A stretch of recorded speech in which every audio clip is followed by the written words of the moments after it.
This is the DFS First Look Podcast, breaking down everything you need to know for daily fantasy sports in 15 minutes. This is your host, Joshua Schwager.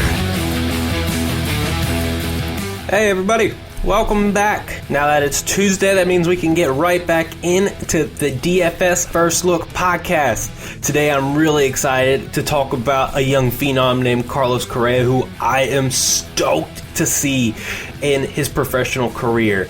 I am also going to go through cash plays at pitchers and bats, look at the GPP options for the arms, and then those that you should kind of stack against. We're going to go through all that and just a little bit more today on today's episode of DFS First Look Podcast. Next up to bat. Just get into it because I'm just so excited about Carlos Correa. You guys don't even know. I mean, I'm a Miami Marlins fan, and I'm excited to see Carlos Correa come up. I mean, I've never truly seen someone with this type of skill set in my viewing of him.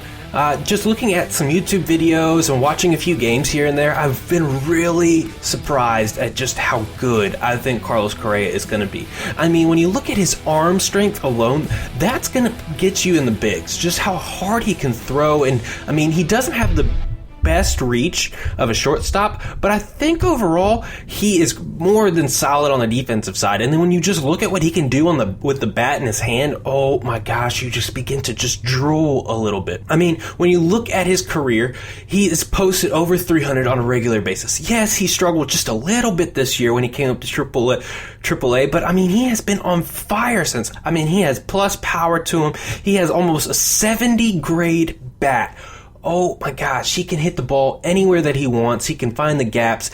I mean, he just is laser show after laser show. I mean, he can run. He can have stolen base. Now, I will say, as a 20-year-old, I don't exactly think that this year is going to be his year. I think that at best, you're going to see around 280, 15 home runs, 10 stolen bases. Like, I think that's the upside for him right now. I mean, don't get me wrong. You will take that any day, even out of a 32-year-old out there. I mean, those are good numbers. 280, 15 home runs, 10 stolen bases. Those are good numbers. But, I mean, Correa's upside is just, like, exponential. I mean, as a Marlins fan, I don't even know if I like Hanley Ramirez this much when I was watching him in the minors. Like, I don't. That's a bit of a stretch to say because Hanley was an absolute beast. But I'm just dumbfounded by Carlos Correa. So I just need y'all to understand what y'all are watching right now. And you guys get to watch him develop. This is going to be so amazing. We get to just watch him develop together. We get to win money with him in our DFS lineups. This is going to be great. I love this dude.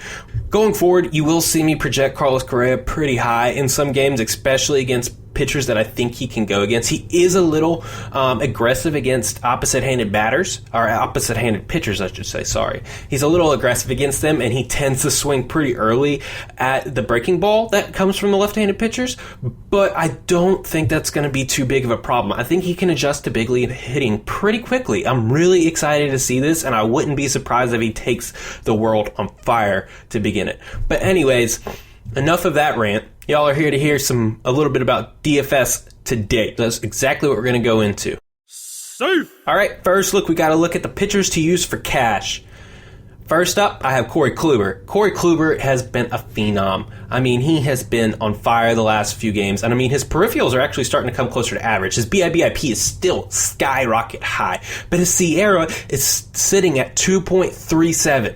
What? That's ace. That's ace all over. And then you look at his 11.16 K9. Oh, man, those are good numbers. He's going up against Seattle. Seattle's struggling a little bit. I know that they just got a new hot bat. I know that they have Nelson Cruz. Robinson Cano is struggling. Kyle Seager is manageable. Brad Miller he's pretty good. But overall, I'm not that afraid of the Seattle Mariners. I'm actually a little bit disappointed in what I've seen with them so far. So I have Corey Kluber at my number one. I mean, his K to inning ratio is enough to get him up there. And I mean, he has the ability to throw a complete game gem. You got to look at him as your number one GPP, your number one cash, your number one life option right now. Corey Kluber is on fire. Francisco Liriano, I have him at second. Yes, I have Francisco Liriano over names like Sonny Gray and Max Scherzer. Yes, I think that he is that good. The Pirates are getting some hot bats lately, and he's going against the Milwaukee Brewers. I really think that he gets enough run support to just get the win by default. He has a SIERA below 3. He has an XFIP below 3. His BIBIP and his left on base, they're approaching average. His K inning is 1.22. That's almost Corey Kluber numbers, guys. That's almost right there with Corey Kluber. And you're going to get him at a fraction of the cost and against a better opponent, or a better opponent for him, at least. Not better in terms of Milwaukee's better in Seattle. Anyways, Francisco Liriano is my number 2 option. Number 3, I have Sonny Gray against Texas. Texas strikeouts a lot. Sonny Gray likes to strike out a lot of people. He has the ability to go deep in the game. But Sonny Gray does have a little bit of risk involved to him. I really like Sonny Gray for a cash option, even though his ERA is about 2 points lower than his xFIP. I really think Sonny Gray is a solid 3 option. Max Scherzer against New York. I think you're going to see a lot of people pay up for Max Scherzer, but I don't think he's really that worth it. I think the New York Yankees are a very good, solid team, and I think he could get the win, but you just won't see me paying for Max Scherzer tomorrow.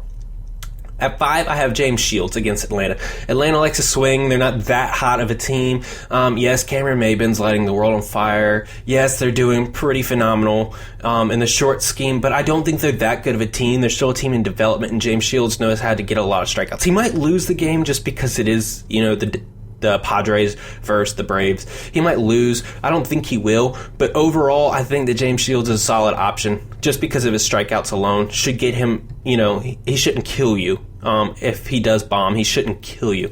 Dallas Keuchel